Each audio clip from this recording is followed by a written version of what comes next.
कुलधरा एक शापित गांव की कहानी। आज की जो हमारी कहानी होगी वो राजस्थान के एक गांव कुलधरा की है, जो कि काफ़ी फेमस है because of its paranormal activity.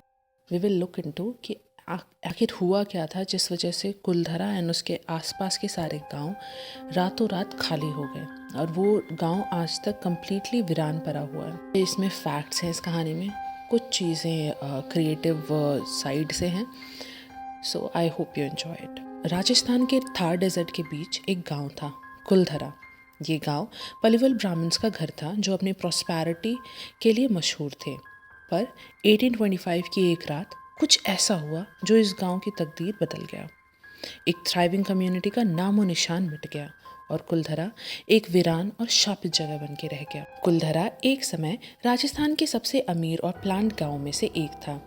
हर घर अच्छी तरह से बने हुए थे, इरिगेशन सिस्टम एडवांस था और लोगों का जीवन सुखमय था। ये गांव पलिवल ब्राह्मण्स का था जो अपनी ट्रेड और फार्मिंग के लिए मशहूर थे। गांव के मुखिया रघुनाथ पलिवल एक वाइज और काइंड लीडर थे। गांव के लोग उन्हें इज्जत और प्यार से देखते थे, पर एक चीज सबको परेशान करती थी, जैसलमेर का मिनिस्टर सलीम सिंह। सलीम एक करप्ट और लालची मंत्री था। उसकी नज़र पलिवल ब्राह्मण्स की प्रॉपर्टी और वेल्थ पर थी। उसकी शर्तों को पलिवल ब्राह्मण्स हमेशा मना करते थे, जो उसके लिए एक बड़ा इंसल्ट था। एक दिन सलीम सिंह ने रघुनाथ पलिवल के घर एक संदेशा भेजा। संदेशे में लिखा था कि उसे रघुनाथ की बेटी चंद्रिका से शादी करनी है। अगर पलिवल ब्राह्मण्स ने इस रिश्ते से मना किया तो सलीम पूरी कम्युनिटी को तबाह कर देगा। चंद्रिका एक सुंदर और टैलेंटेड लड़की थी जो गांव के सबसे रिस्पेक्टेड लड़कियों में से एक थी। उसका दिल एक और ब्राह्मण लड़के गोविंद से लगा था, पर सलीम सिंह के प्रपोजल के बाद उसकी शादी का सपना टूट गया। रघुनाथ ने सलीम सिंह के प्रपोजल को मना कर दिया, पर इस फैसले का अंजाम उन्होंने कभी सोचा भी नहीं था। 1825 एक डार्क और भयानक रात थी। सलीम सिंह के सिपाही गांव में आए और हर घर में डर और जुल्म का पैगाम पहुंचा दिया। सिपाहियों ने कहा, अगर चंद्रिका को कल तक मंत्री के हवाले नहीं किया गया तो गांव के हर घर को जलाकर राख कर दिया जाएगा। पलिवल ब्राह्मण्स एक सभा में इकट्ठा हुए। उन्होंने फैसला किया, अपनी इज्जत और ट्रेडिशन के लिए लड़ेंगे, पर किसी और के जुल्म के सामने नहीं झुकेंगे। उसी रात पलिवल ब्राह्मण्स ने गांव छोड़ने का फैसला किया, पर जाने से पहले उन्होंने एक भयानक श्राप दिया, जो भी इस गांव में रहने की कोशिश करेगा उसका अंजाम मौत होगा। सलीम सिंह ने कुलधरा के खाली होने की खबर सुनी तो वो गुस्से में आग बबूला हो गया। उसने सोचा कि ब्राह्मण्स उसके फैसले से डर गए और भाग गए। पर उस रात सलीम के सपनों में एक अजीब सी औरत दिखाई दी। उसने सफ़ेद साड़ी पहनी हुई थी और उसकी आंखें लाल थी। वो सिर्फ एक ही बात कह रही थी, तेरा पाप तुझे ले डूबेगा। अगली सुबह सलीम सिंह अपने सिपाहियों के साथ कुलधरा गया। उसने प्लान किया था कि वहाँ अपने लोग बसाएगा और गांव को अपने नाम से फेमस करेगा। पर जैसे ही उसने एक घर में कदम रखा, उसका दिमाग घूमने लगा। उसे छायाएं दिखाई देने लगी और एक औरत की हंसी की आवाज़ सुनाई देने लगी। सिपाहियों को लगा कि सलीम सिंह पागल हो रहा है, पर सलीम सिंह को तो लगता था कि उसका पीछा चंद्रिका की आत्मा कर रही है। उसे लगता था कि वो हर जगह उसका मजाक उड़ाते हुए बोल रही है, क्या सोचा था तेरी मोहब्बत जीतेगी, अब देखते रह अंजाम। एक रात सलीम सिंह ने अपने पैलेस में एक बड़े पार्टी का प्लान बनाया, पर पार्टी के बीच उसे एक शैडो दिखाई देती थी जो बढ़ती ही जा रही थी। चंद्रिका की आवाज़ उसके कान में गूंज रही थी, तेरा समय आ गया है सलीम। उसे पैलेस के हर कोने में चंद्रिका दिखाई दी और उसके शब्द उसके दिल को चीर रहे थे। सलीम सिंह अपने चेम्बर में भागा, पर एक ठंडा हाथ उसके गले पर महसूस हुआ। जब उसके सिपाही चेम्बर में आए तो सलीम सिंह का चेहरा डर के मारे मुरझा गया था। उसकी आंखें खुली थी, पर उसके लिप्स पर एक अजीब सी स्क्रीम जमी हुई थी। डॉक्टर्स ने कहा कि उसकी मौत दिल का दौरा पड़ने से हुई है। लोगों का मानना है कि चंद्रिका की आत्मा ने उसे मार दिया। उस रात के बाद सलीम सिंह का नाम सिर्फ एक श्राप के किस्से में सुना गया। तो अभी तक की स्टोरी से हमें ये पता चला कि actually what was the history behind Kuldhara. Now अब हम वैसे एक्टिविटीज़ या वैसे इंसिडेंट्स के बारे में बात करेंगे जिसकी वजह से Kuldhara as a paranormal village famous हुआ। जो पहली इंसिडेंट्स की हम बात करेंगे that was about a man Mohanlal and his family. तो मोहनलाल ने सुना था कि कुलधरा एक शापित जगह है, लेकिन उसने इस बात पर भरोसा नहीं किया। वो एक बिजनेसमैन था जो राजस्थान के वीरान इलाके में एक रिट्रीट रिजॉर्ट बेसिकली बनाने का प्लान कर रहा था। तो उसने एक पुराना घर रेनोवेट कराया ऑफ कुलधरा और अपने परिवार के साथ वहाँ रहना शुरू कर दिया। पहली रात सब कुछ नॉर्मल था, लेकिन दूसरी रात से अजीब सी घटनाएं शुरू हो गई। मोहनलाल की बेटी राधिका एक सुंदर छोटी लड़की थी जो खुद से बातें करती हुई दिखाई दी उसकी मॉम को। तो उसकी माँ ने सावित्री उसने पूछा तो राधिका बोली, मुझे चंद्रिका दीदी मिलने आई थी। वो कहती हैं कि मैं यहाँ नहीं रह सकती। उस रात मोहनलाल और सावित्री ने अपने कमरे के दरवाजे के बाहर फुटस्टेप्स की आवाज़ सुनी। दरवाज़ा खोलने पर कोई नहीं था। सुबह होने पर उन्होंने देखा कि उनके घर के अंदर मिट्टी के पाँव के निशान थे जो घर के अंदर से बाहर जा रहे हैं। तीसरी रात मोहनलाल ने एक औरत को अपने गार्डन में खड़ा देखा। उसका सफ़ेद साया और लाल आंखें उसकी रातों की नींद छीन गई। जब उसने उस औरत के पास जाना चाहा तो वो हवा में गायब हो गई। अगली सुबह मोहनलाल का परिवार गांव छोड़कर भाग गया और वो कभी वापस नहीं आए। ये था फर्स्ट इंसिडेंट, बट एक फैमिली के साथ हुई थी ये चीज़, तो ये उतना फेमस नहीं हो पाया। बट कुछ लोगों को जो पता था जहाँ मोहनलाल वापस चला गया था, तो वहाँ के कुछ यंगस्टर्स थे, उनके ग्रुप ने ये चीज़ डिसाइड करी कि वी विल डिबंक कि वहाँ पे ऐसा कुछ है भी या नहीं, एक्सपीरियंस करते हैं।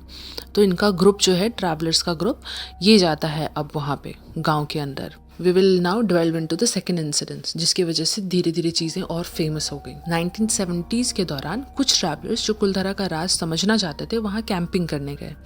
उन्होंने रात में एक पुराने मंदिर के पास अपना टेंट लगाया और रात के करीब 1 बजे एक ट्रैवलर रमेश ने देखा कि कोई उनके टेंट के बाहर चल रहा है। जब उसने टेंट का जिप खोला तो उसे एक लंबी औरत दिखी जो सफ़ेद कपड़ों में थी और उसका चेहरा पूरी तरह से धुंधला था। उसने बस एक ही लाइन बोली, यहाँ क्यों आए हो? तुम्हें जाना होगा। रमेश का मन एक अजीब से भय में भर गया, लेकिन उसने इस बात को इग्नोर किया। अगली सुबह एक ट्रैवलर का कैमरा पूरा ख़राब हो चुका था और उन्होंने जो भी फ़ोटोज़ ली थी उन सब में एक धुंधली सी शैडो दिखाई दे रही थी। उन्होंने वहाँ से भागने में ही अपनी भलाई समझी। Now we will delve into the incidents 3।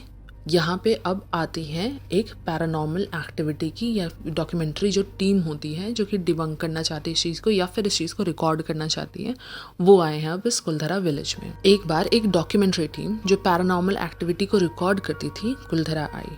Team के साथ एक फेमस साइकिक अदिति भी थी जो उन्हें गाइड कर रही थी। अदिति ने गांव में कदम रखते ही कहा, ये जगह अभी भी उन लोगों के गुस्से और दुख से भरी हुई है, यहाँ रहना खतरनाक हो सकता है। उन्होंने एक पुराने घर में अपना कैमरा लगाया। रात के करीब 3 बजे एक कैमरा ने रिकॉर्ड किया कि एक कुर्सी अपने आप हिल रही है। अदिति ने बोला कि चंद्रिका की आत्मा वहाँ है और वो अपने श्राप को याद दिला रही है। एक मेंबर ने कहा कि उसने अपने कान के पास किसी की फूंकने की आवाज़ सुनी, जबकि वहाँ कोई नहीं था। टीम का एक कैमरामैन एक कोने में बेहोश मिला। जब उसे होश आया उसने चिल्ला करके बोला, वो मुझे मार डालेगी, वो यहाँ है।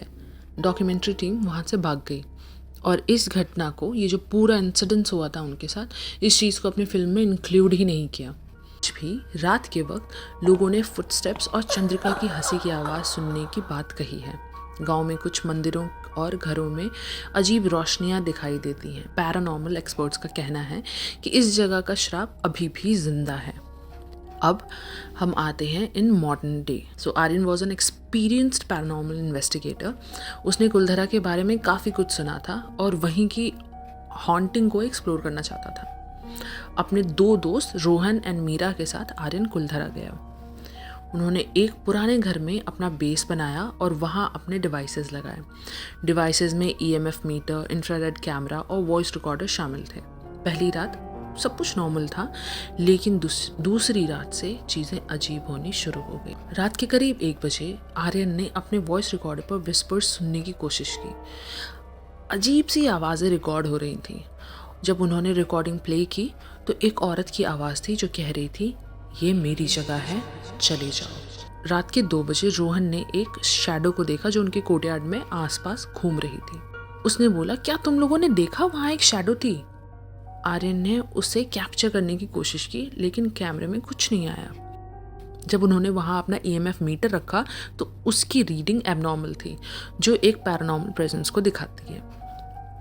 That was their second incidence. Now third incidence जो उसी रात उनके साथ हो रहा था, ये चीज़ें बैक टू बैक उनके साथ हो रही थी। सबसे भयानक घटना रात के 3 बजे हुई। मीरा एक कोने में बेहोश हो गई थी।